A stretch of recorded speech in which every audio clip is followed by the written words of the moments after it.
ito pala yun. So, take note na lang natin. Sige. At pasasalamatan din natin.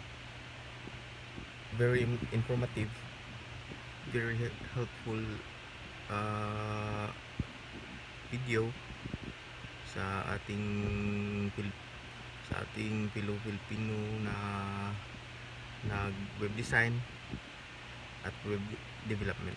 So for all those who are just starting on web development, so you must apply this. 60-30-10 rule. I'm going to share with you on how you can implement the 60-30-10 rule on your website designs.